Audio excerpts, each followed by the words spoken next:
મંડળ કહે છે તમને ગમે કાર્ય કરવું હોય ને નક્કી આમાં જ થાય. વાડીએ જવું, ખેતર જવું, કારખાને જવું, ફૂલે જવું, જ્યાં જવું યાર નક્કી આમાં જ થાય. આ સાટલા આ શું કામ કરે? આમ કરે તો હાલે. આ સાટલા કરવાનું આ ચાલુ કર્યું કંઈક તો નક્કી કર્યું છે ને. સાટલા ગાલે કરે તો હાલે, આખા શરીરમાં સાટલા ગમ્યા ન હાલે. પણ સત્ય હોય ને સત્ય જ કહેવાય બાપુ. આ છે ને અહીંયા તમારું મહાપુરુષ એટલા માટે કહે છે ત્યાં જે આપણા અંતરચક્ષુ છે ને આ આંખો બંધ થઈ જાય એ જો ઉઘડી જાય જિંદગીમાં બાપુ ક્યાંય અંધારું છે તમને મને આ મગજમાં નથી ઉતરતું. બાકી ભજન તો ભજન છે. મહાપુરુષોએ તમને મને ખૂબ શાન કરી છે. પણ હવે આ બધું આપણે એમાં અત્યારે જ્યાં વૈભવ વધી ગયો ને પૈસા ગાડીઓ બંગલા એમાં ભજન ભજન હું જેવું છે નહીં. ભજન એમના થઈ જ ન શકે. આ જેટલા મહાપુરુષોએ ભજન કર્યા ને ખાવા દાણા નહોતા ત્યાં ભજન કર્યા. ભગતને ઓસરી હોય વાયલા પડાળ હોય જ નહીં શું થાય? સતી તોરલ બાપુ તમે વિચાર કરજો. એક તમને જેસલનો પ્રસંગ કહું. સતી તોરલને જાડેજો એમ કહે છે તોરલ હું બહાર ગામ જઉં છું. આપણો આશ્રમનો ધર્મ ન જાય, કોઈ અભ્યાગત ભૂખ્યો ન જાય. એક ઘરમાં દાણા નહોતા. રામ આવડા ઘર આપ્યા હોય અને એક માગણ આવે જો આપણે ડેલી વાડી કરવી તો ક્યાં જઈને વાતો કરીએ ભલામણ. વિચાર કરજો. અને ઈ સતી તોરલ મે આ વાત કરીને જાડેજો બહાર ગામ વયા જાય અને 4 સાધુ આવ્યા. બધા વાણીમાં તો કે સાધુ આવ્યા લખ 4 જાડેજા 4 લાખ અત્યારે ભેગા નથી થતા દીદી થયા હોય. બધું એમ નામ જ આલ્યું ઢીંગો ઢીંગ, કોઈ કઈ કીધું જ નથી. 4 લક્ષ લઈને આવ્યા હતા. ધર્મ અર્થ કામ અને મોક્ષ. ભજન જેથી પાકે તેથી મારા નાથ ને તમારી ઝોપડી સુધી ધકો થાય. ઈ જેસલની ઝોપડીએ 4 સાધુ આવે અને એમ કે અમારે હરિહર કરવું છે. જેસલ ઘરે નથી, દાણા ઘરમાં મુઠ્ઠી નથી ને આશ્રમનો ધર્મ હાચવવો છે. કેમ થાક્યો હોય છે? ઈ સતીરના અહીંયા ગયા ને આખી ઇતિહાસ લાંબો છે પણ ટૂંકામાં તમને કહું કે ઈ સતીર હારે વચને બંધાણા આવ્યા. સાધુ જમાડ્યા, સાધુ નીકળી ગયા. જેસલ આવ્યા, હાંજ પડી, તોરલ તૈયાર થઈને નીકળ્યા. જેસલ કહે છે ક્યાં જાવ છો? ઈ કે હું વચને બંધાણી છું, મારે સતીરને અહીંયા જવું પડશે. તેથી કચ્છનો બારવટીયો બાપુ ભજન જેને અડે ને એને તો રોવું પડે ભલામણ. જેસલને માર્ગે ચડાવ્યા પછી આ પ્રસંગ બન્યો ને તેથી બળફની પાટ ઓગળી જેસલ ઓગળવા મનાણો. તોરલને કે તોરલ તે મારા કાંડા કાપી નાખ્યા. મને એક વખત જો તલવાર ઉપાડવાની રજા દેતો આખા અંધારમાં હજી વાણીનું બી નો રહેવા દો. હજી ઝાટકા ભૂલે નથી ગયો કે ત્યારે તોરલ કહે છે જાડેજા આવી ગાડીમાં બેવો એટલે સ્ટેશન આવાજ આવે. ભક્તિ કરશો તેથી આ ઉપડું તો આવવાની. વરી જાડેજાને બાપુ ઈ તો હબાકા આવે. જાડેજો ઈ બાપુ રોતો તો શું કામ કે તોરલ નહોતા મળ્યા તેથી મરદના ફાડિયા હતા તેથી મારી સામે આવવું હતું ને. હવે હું સુધરો છું શું કામ લોહી પીવો છું? અને સુધર્યા પછી આ દુનિયા છે ને તમારા સાંભળા ઉતારી લેવાની. ગોપીચંદ ભરતરી બાપુ દીક્ષા લીધી ને પછી શમશાનમાં બે હુટા હતા પાણાના ઓશેકા કરે. 4-5 બહેનો નીકળી. એક બેન કે બીજી બેન ને પૂછે છે કે આવડા ગોપીચંદ ભરતરી કે આવડા? તો કે હા. તો કે છે ને આમને બધું છૂટી ગયું હજી પાણાના ઓશેકાની જરૂર તો પડે છે. ભરતરી ગોપીચંદ ને કે આ બાણો લાખ માળવો મૂક્યો. આ પાણા એક છે એ નથી પોહાતા કે નાખી દે ને પાણા. હવે બાણો લાખ માળવો જવા દીધો પાણા શું બથોડા લેવાતા? આ દુનિયા પાણા હોત મુકાવી દે તમને. અને એ કચ્છનો બારોટીયો બજારમાં નીકળે અને બારીઓ બારના ફટોફટ બંધ થાય ને તોરલે માર્ગે ચડાવ્યો. પછી તોરલ કહે છે કે મારા કપડા લઈને તમે નદીએ ધોઈ આવો. અને એ લુગડા લઈને જેથી ધોવાઈ ગયો તેથી જે જાડેજા માથે દુનિયાએ વિતાડી છે ને એ તો જાડેજાનો આત્મો જાણે છે. મારા અમારી અટાણે ઈ દશા છે. અમે ભક્તિના માર્ગે છે ને અમારું રોજ દુનિયા લોહી પીવે છે. કટારો હાંકતા હતા ને અમારી જેથી બટાસટી બોલતી તેથી કોઈ બેટા અમારા હામાય ન આવ્યા. અત્યારે એમ અમારે કેવું પડશે કે થોડાક મોડા ભેગા થયા એટલે બધો હિસાબ કરે. કહેવાનો મારો અર્થ એ છે કે સમયની હારે હાલવું પડે. અને સમયને જે ચૂકી ગયા ને બાપુ આ દુનિયામાંથી ગયા કોઈનું કાંઈ ઉપજે એવું નથી. એટલા માટે મહાપુરુષો કહે છે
પીડા છે કે તમે ખાઓ તો આપણને કડવી લાગે છે. આપણું દરદ છે એ કડવા વગર તો મટવાનું નથી, કડવું પીવું નથી. એટલે આ તો આ પતવાનું જ નથી. સંતો મેં અમારાથી શું પતે? સંતની નો પીતી હોય. વાણી બાપુ સંતોની વેદના છે. સતાર બાપુની વાણી એમ કે જેને જેને કહું બી કયું નો માને મૂર્ખો ગણી મને મારે છે લાતું નથી રહેવાતું હવે નથી રહેવાતું. જેસલની વાણી એમ કે રોઈ રોઈ કોને સંભળાવું મારો રુધિયો રોવે માયલો ભીતળ જલે. અમરમાની વાણી એમ કે હાલરે ફકીરી મારી દેવાંગી વિના બીજું કોણ જાણે. બાપુ સંતો રોયા છે પણ હવે આપણને મારી પાસે પૂજારું નાખ્યું હોય સાંડો પડે દશા બે બરાબર. હા મફત છે.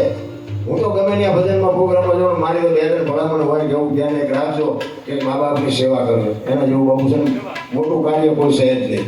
દુનિયા જે કહેતી હોય ભલે તમે દાન પૂન કરતા હોય, ખાઓ પીવો મોજ કરો હરો ફરો, એની મારી ના નથી.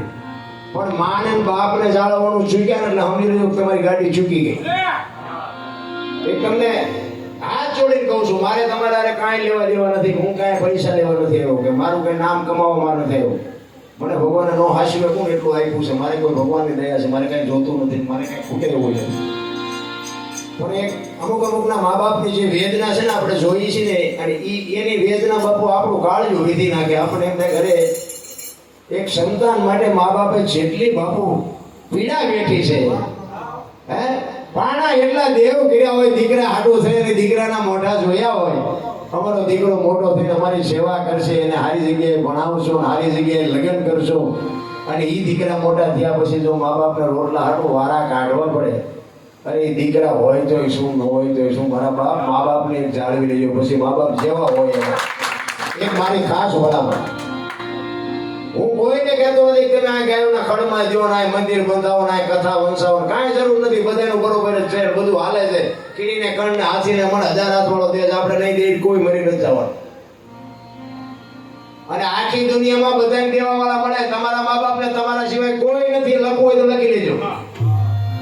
બીજી વાત કે તમે સુખી થાવ, તમારો વ્યવહાર બરોબર હાલે, તમારું ગાડું વ્યવસ્થિત હાલે, એ અંતરથી જો કોઈ ચિંતા કરતું હોય તમારા મા બાપ, બાકી હકો ભાઈ રાજી નથી, એ તમને કહી દઉં.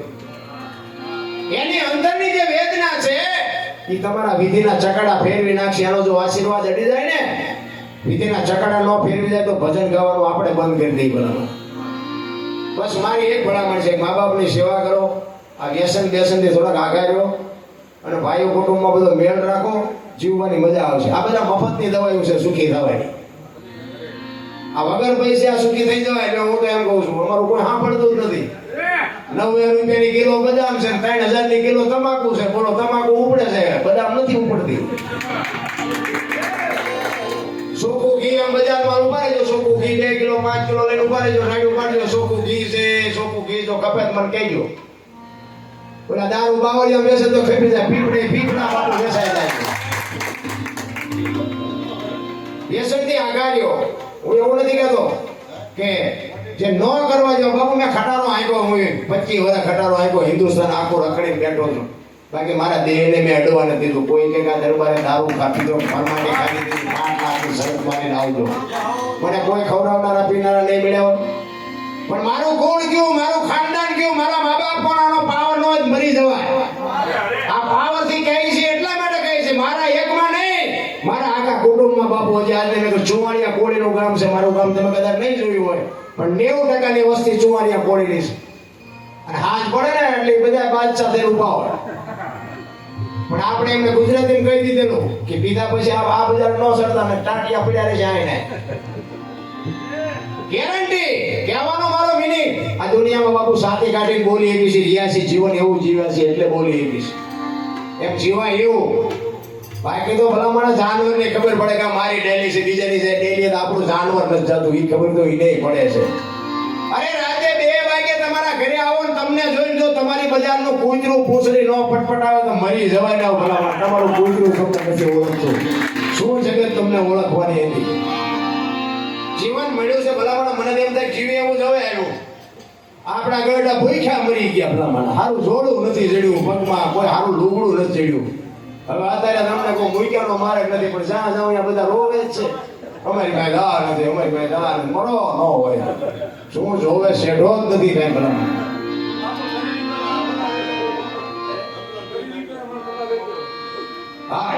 પણ તમે તરીના કપા વેચો ને તેથી તમને શાંતિ છે. રોટલા નહોતા પણ શાંતિ હતી. અત્યારે બધું છે પણ શાંતિ નામની ચીજ નથી. શાંતિ નથી. ઈ ડખા અને માનવતા હતી. માણાને માણા ઉપયોગ થતો હતો. અને આજ બાપુ આપણી પાસે લઈ ગયો ને કે નો દઉં શું કહે કઈ ન કર્યું. તારો ફરી વસવા ન કરી બીજું શું કરી. અરે હાવ બાબુ એક ગાન બે ગટકા હાવ નકરા હાવ તમે જુઓ તો માણસની માણસાઈ મરી ગઈ.